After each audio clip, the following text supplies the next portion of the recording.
say the Torah says, you know, that I'm supposed to keep Shabbos, but I can't keep Shabbos, so I drive on Saturday. I would rather have that, and they know they're doing it wrong, than listen to a person say, oh, you don't need to drive, driving's not a problem, you're allowed to drive, blah, blah, blah, blah, blah, Judaism allows it.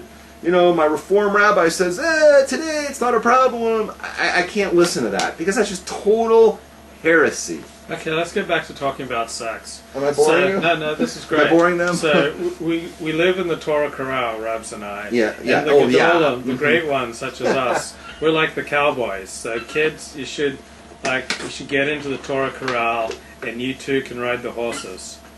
And also wanted to make the point that the conservative movement does not permit man-on-man anal sex, but you can give each other blowjobs and hand jobs. It's within the context of an exclusive, loving, committed relationship. What? Well, okay, so conservative Jews cannot, bugger each other up the bum. Wait a second. I read this myself, okay? But you can give each other hand jobs or blowjobs. Conservative, as of 5 years ago, recognizes same-sex marriage. No, yes. It's not marriage. Yes. And it does not permit the deed. I'm telling you, I saw it with my own eyes. Temple Beth Am started having same-sex commitment ceremonies. So there you go. Well, that's not the conservative movement. That's one minion at Temple Beth Am. Anyway, they do forbid male-on-male anal sex. They permit hand jobs and blowjobs. So that's important for you who abide by conservative Jewish law, and you're inclined to bugger each other. Don't do that. Settle that's not for even correct. Hand jobs. I don't even know if that's correct, because so long as we're within the context of a loving, committed relationship. Hold on. That's a conservative way of looking at it, but I don't believe that's a Torah. The Torah says kedarka is also usser. What's kedarka? I mean, lo kedarka is also usser. Kedarka is like anal. Yeah. Lo kedarka would be other forms of that, but which are not penetration. And Torah absolutely forbids all of that. What if the two men love each other? It doesn't matter. What if they're committed to each other? Doesn't matter. They have really strong feelings. It's usser. What if they're on Brokeback Mountain? Doesn't matter. There's no one else around. It doesn't matter. They want a place to stem the roads. It's treif. Maybe you can get an argument that it's not death penalty, but you know what I mean? But it's usser. According to the Torah, all of that is usser. Right. It's all forbidden. All of it. Kedarka is just as bad. I mean, lo kedarka. Why do I keep saying kedarka? Lo kedarka. Okay, the commentary on chapter 32, verse 16 from our scroll tells us Israel will anger God by worshipping strange gods, performing such acts as sodomy and idolatry, which God regards as abominable. So God hates sodomy, kids. Oh, there we are. Just wanted to make that clear. Sodomy is right out. Just really ticks God off. So don't do it. Even if you really love each other.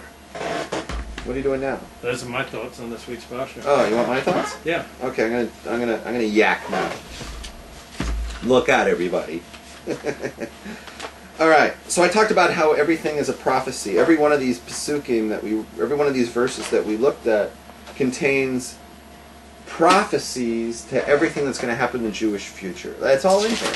You know, you just have to look very carefully for it. So if you go to 32:17, take a look at 32:17. We're almost there on the spot. We left off at 32. They would slaughter the demons without power, gods whom they knew not, newcomers recently arrived whom your ancestors did not dread. Okay, there you go. It says that we're going to worship things that those before us never worshipped. Did you not read that? Yes. That's what you read, right?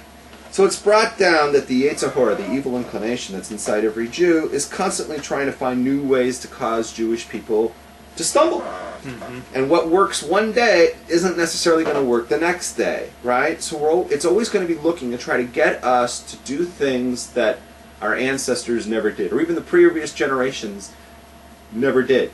We're going to worship things today that people before us never worshipped. Okay? And you can see this in our time. It's right clear. You can see this pasuk coming true.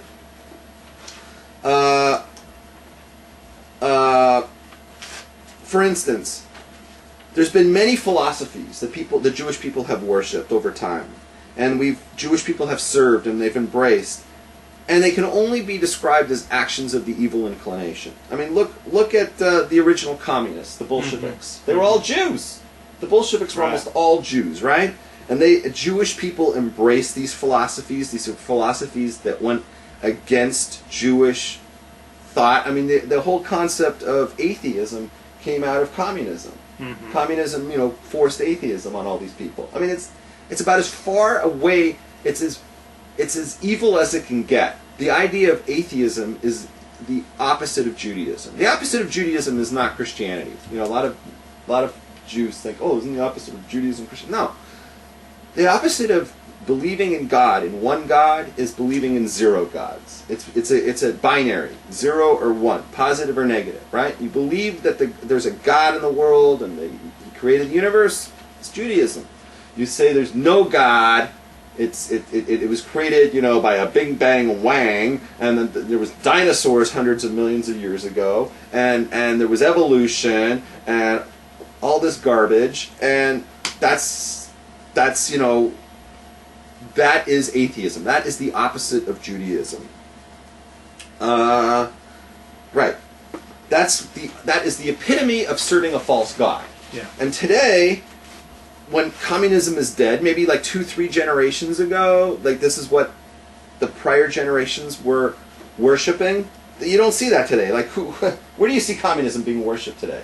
In Cuba? I mean, like where? North Korea. North Korea? I mean, like, So now they got new philosophies, and the things that people are worshiping today.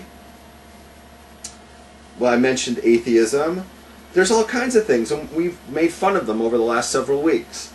Liberalism. I think this is a very strong form of idol worship here in America. Mm-hmm. And we've talked about it. It's a religion unto itself. And I see that a lot of Jews have walked into it, and this is what they believe. It's a form of idolatry. We talked about evolution and these concepts. The idea of an these are concepts that go against the Torah. These are belief systems. These are ideologies that run opposite to Torah. Mm-hmm. Let's talk about Zionism. Yeah, Zionism.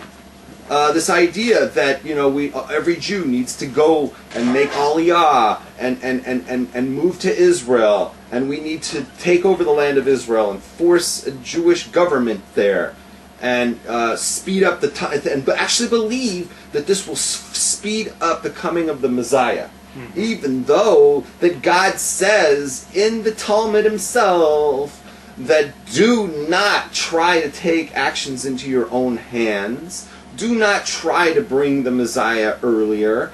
Do not go and take the land of Israel by force.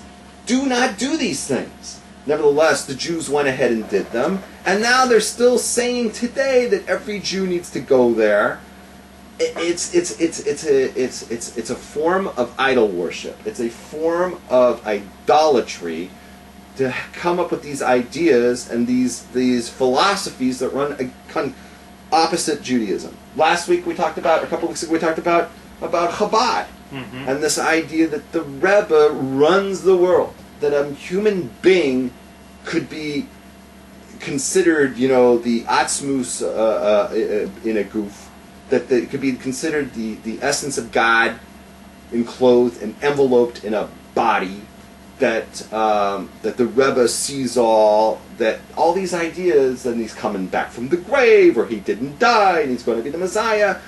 All of these ideas are philosophies that run against Judaism, that are ideas that weren't around 100 years ago. This is the new set of Yetzer Hora. This is the new evil inclination. Liberalism, evolution, all of these things, this is the Yetzer Hora of today. This is the evil